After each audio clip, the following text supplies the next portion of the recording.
हमक mountain का पूर्व दिश से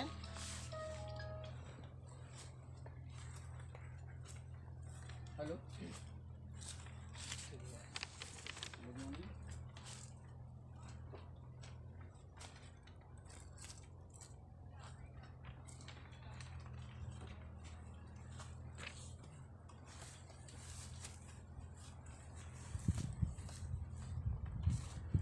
जब उस माउंटेन से पूरी तरफ से यह सर्वे शुरू किया जाए, उस सर्वे को कंप्लीट करने में पूरा इंडिया का ट्रिंगुलेशन का द्वारा 60 साल टाइम लगा।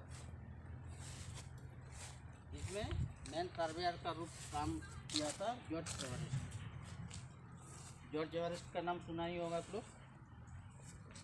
जब इसी सर्वे के द्वारा एवरेस्ट माउंटेन का भी हाइट मापा गया था, मेजर किया था, इसलिए एवरेस्ट का नाम माउंट एवरेस्ट का नाम जॉर्ज माउंट एवरेस्ट के नाम से ही दिया गया है। और 3 इसमें साइंटिस्ट काम किया था, और एक जो इंडियन है राधानाथ सिक्कर, वो भी आपका जो हिमालय माउंटेन का मेजरमेंट किया गया था, जो कल्याणपुर से उसका शुरू हुआ था सर्वे, जियोलॉजिकल सर्वे ऑफ इंडिया द्वारा उसका जियोडेटिक सर्वे किया गया था हाइट निकालने के लिए। उसमें मेन इंडियन जो था राधानाथ सिक्कर नाम था।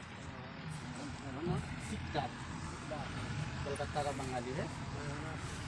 इसमें 3 साइंटिस्ट काम किया था, एक लैम्बर्ट, सेकेंड मेरा सर ऑन नहीं किया, करे ऑन नहीं किया, काम किया था इंडिया जो है राधानाथ सिक्कर। इन्होंने सर्वे को पूरा किया। क्या किया था उन्होंने? पूरा इंडिया का ट्रायंगल बनाया था, नॉर्मल त्रिभुज का, और उसमें 3 कोना में पॉइंट ले लेके पूरा इंडिया का सर्वे कंप्लीट किया था। तो उस सर्वे को कंप्लीट करने में 60 साल टाइम लगा था। और इस सर्वे का शुरुआत हुआ था 1802 ईस्वी का 10 अप्रैल। इसलिए 10 अप्रैल को कल बताया था कि ज़मीन जरीब डे का नाम से जाना जाता है। ये एक मेरा लैंडमार्क हुआ, आपका बेंचमार्क हुआ। सेकंड बेंचमार्क है जो मेरा परमानेंट बेंचमार्क है। परमानेंट बेंचमार्क हम किसको कहेंगे? जो परमानेंटली किसी ना किसी गवर्नमेंट डिपार्टमेंट का द्वारा उसको लिखाया जाता है। जैसे पीडब्ल्यू के द्वारा होता है, जो रोड में आपको बोर्ड दिखाई पड़ता है, या तो ब्रिज में, या रेलवे के द्वारा। रेलवे में अपना हर स्टेशन में उसको कोई एक बोर्ड में दर्शाया जाता है उसका हाइट। रेलवे स्टेशन में मिलेगा, रेलवे ब्रिज में मिलेगा आपका। मेरा ये हो गया परमानेंट बेंचमार्क। कि जीटीएस सर्वे के द्वारा जब हम पूरा इंडिया को ट्रायंगल का वाइज उस सर्वे में शुरू किया था, तो क्या था, उसका एंगल बहुत दूर दूर में था, एक पॉइंट से दूसरा पॉइंट। क्योंकि इस पॉइंट पहले जब प्री इंडिपेंडेंट इंडिया था, जब स्वाधीन नहीं होता, तब उसको कराची से मापा जाता था, लेकिन अभी मुंबई से उसको माना जाता है। तो अगर हम एक ट्रिंगुलेशन चेन्नई, एक मुंबई, एक कलकत्ता में हैं, तो क्या हम इन तीनों ट्रिंगुलेशन में काम कर सकते हैं? संभव नहीं है। जिसका बीच बीच में और कुछ अलग अलग बेंचमार्क बनाया गया, अलग अलग टुकड़ों में। जीएसए का बाद परमानेंट बेंचमार्क, जो लोकल उसका छोटा छोटा बेंचमार्क बनाया गया। क्या क्या हम अगर रांची का किसी जगह का खोजने जाएंगे, तो हम वहाँ नहीं चेन्नई नहीं जाके क्या हम रांची का रेलवे स्टेशन से उसको पता कर सकते हैं, या तो रोडवे में कहीं जो पीडब्ल्यूडी कंस्ट्रक्शन किया है वो लोग लिख के रखता है, जो लिखी डाटा उनका है, उनका, हाँ, जो गवर्नमेंट है। क्योंकि गवर्नमेंट का बहुत अलग अलग एजेंसी है जो ये काम करता रहता है। एक जिसमें से पीडब्ल्यूडी है, रेलवे है। फिर मेरा 2 बेंचमार्क हो गया। इसलिए इस सर्वे को द ग्रेट ट्रिग्नोमेट्रिकल सर्वे कहा जाता है, जिसको जीटीएस कहा जाता है। फिर सेकंड हो गया, उसको अलग अलग गवर्नमेंट, जिसे गवर्नमेंट सर्वे, गवर्नमेंट का जो सर्वे का डिपार्टमेंट है, उन्होंने शुरू किया था। उन्होंने अपना अलग लोगो है। कहीं अगर देखिएगा इसका सर्वे का अलग अलग टाइप का पिलर देखने को मिलता है। रोड में जाइएगा तो अलग पिलर है, रेलवे का अलग है, फॉरेस्ट में अलग है। और ब्रिटिश टाइम में जो आपका सर्वे हुआ था, उसका अगर जीटीएस पिलर देखिएगा, ईटा का बहुत लंबा लंबा ऊपर तक, देखिए कहीं कहीं गांव में पुराना में अभी भी है, रामगढ़ में सर, रामगढ़ का। तो उसी ट्रिंगुलेशन सर्वे के लिए उसको बनाया गया था। फिर मेरा थर्ड बेंचमार्क क्या हुआ? टेम्पोररी बेंचमार्क उसको कहेंगे कि हम लोग कल जो काम शुरू किए थे, जैसे कल हम लोग काम शुरू किए, जहाँ से हम लोग रुक गए जिस पॉइंट में, वहाँ एक हम लोग पॉइंट दे के चल गए। आज से जहाँ से उस काम को शुरू करेंगे उसको हम लोग टेम्पोररी बेंचमार्क कहेंगे।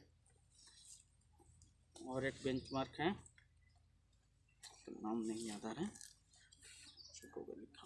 कल जो हम लोग यहाँ सर्वे शुरू किए थे, क्योंकि इसके तो हम लोग कोई पॉइंट नहीं लिए थे, क्या किया, आके वहाँ टोटल स्टेशन सेट किए, सॉरी प्लेन टेबल सेट किए और वहीं से हम लोग काम करना शुरू किए। तो क्या वो मेरा एक स्टेशन हुआ था,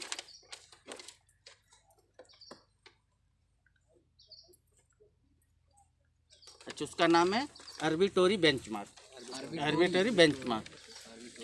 तो उसको कैसे हम लोग डिसाइड करते हैं कि कहीं स्थान में जब हम लोग स्टेशन से कोई प्रैक्टिकल का काम शुरू करेंगे, कि वहीं से हमको कोई बिल्डिंग का कोना लेना पड़ेगा या तो कुछ भी जो हम लोग शुरू करेंगे सर्वे मेजरमेंट का द्वारा, तो क्या वो मेरा निश्चित नहीं था, वो हम अपने से शुरू किए थे कि यहाँ हम सेंटरिंग पॉइंट किया, मिडलिंग किया और वहाँ से हम रीडिंग लेना शुरू किए। तो उस मार्क को हम लोग करेंगे आर्बिट्रेरी बेंच मार्क। तो ये मेरा 4 बेंच मार्क है। पहले एक जीटीएस परमानेंट, नहीं पहले आर्बिट्रेरी फिर टेम्पोररी, क्योंकि अगर कुछ भी सकते हैं, कल हम लोग आके वहाँ शुरू किया, आज हम वहाँ से लास्ट किए, आज शुरू करते हैं। आर्बिट्रेरी बस ऐसे बता दीजिए। आर्बिट्रेरी बेंचमार्क उसको कहते हैं जब किसी जगह में हम प्रैक्टिकल काम करने के लिए स्टेशन स्थापित करते हैं, क्योंकि उस स्टेशन मेरा निर्धारित नहीं है, हम कहीं से भी आके शुरू करते हैं, तो उस स्टेशन का हम लोग आर्बिट्रेरी लैंडमार्क करते हैं। जैसे हम लोग कल काम किए तो आर्बिट्रेरी हो गया। हाँ, तो मेरा ये 4 बेंचमार्क है। क्योंकि आप लोग पूछ सकते हैं, कोई कहीं इंटरव्यू में गए कि भाई आए आप कल जहाँ काम शुरू किए थे वहाँ बंद करके आप चल गए, फिर आज से हम उस एरिया से हम काम शुरू करेंगे, तो उस पॉइंट को क्या कहा जाता है? तो हो गया टेम्पोररी ना होगा। हाँ, वो टेम्पोररी बेंचमार्क हो गया। आर्बिट्रेरी बेंचमार्क जहाँ आप प्रैक्टिकल का साफ काम शुरू किए, मेरा वो आर्बिट्रेरी बेंचमार्क हो गया। परमानेंट बेंचमार्क जो कहीं गवर्नमेंट डिपार्टमेंट के द्वारा या तो रेलवे या तो पीडब्ल्यू के द्वारा कहीं उसको स्थायी रूप से परमानेंटली लिख के रखा गया है, उसको हम कहेंगे परमानेंटली लैंडमार्क।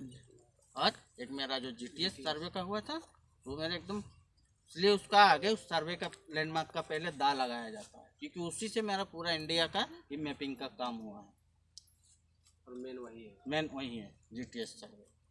उसमें खाली आपका 2 ही क्वेश्चन आता है इंटरव्यू में, 10 तारीख को क्यों हम लोग याद रखते हैं और इस सर्वे कौन किया था, कब स्टार्ट हुआ। 10 अप्रैल 1803, 10 अप्रैल नहीं, 2 नहीं, एक ही है उसका। और उसको जियोडेटिक सर्वे भी कहा जाता है। जब हिमालय माउंटेन का काम शुरू हुआ था तो उसको जियोडेटिक सर्वे के द्वारा ही किया गया था। 3 मेरा सर्वेयर नियुक्त हुआ था, एक लैम्पटन, 2 जॉर्ज एवरेस्ट और 3 मेरा इंडियन जो है राधानाथ सिकदर। तो ये मेरा 4 पॉइंट हो गया है। 2 चलो उसको हम कल क्लियर करा देंगे। एक नोट ही लिखा दीजिए ना सर इसका। अरे सबका नोट, एगो बुक है इसी का 400 साढ़े 450 पन्ना का, भी हम लोग लिए जो रेनल्स लिख के गया है, वो इंग्लिश में है। हिंदी कन्वर्जन तो होगा सर? हैं? नहीं हुआ अभी तक। गूगल ट्रांसलेट कर लेंगे सर। उसमें सब नहीं दिया हुआ, किताब खरीद लो, दे देंगे। पूछ देगा किताब पूरा अभी तक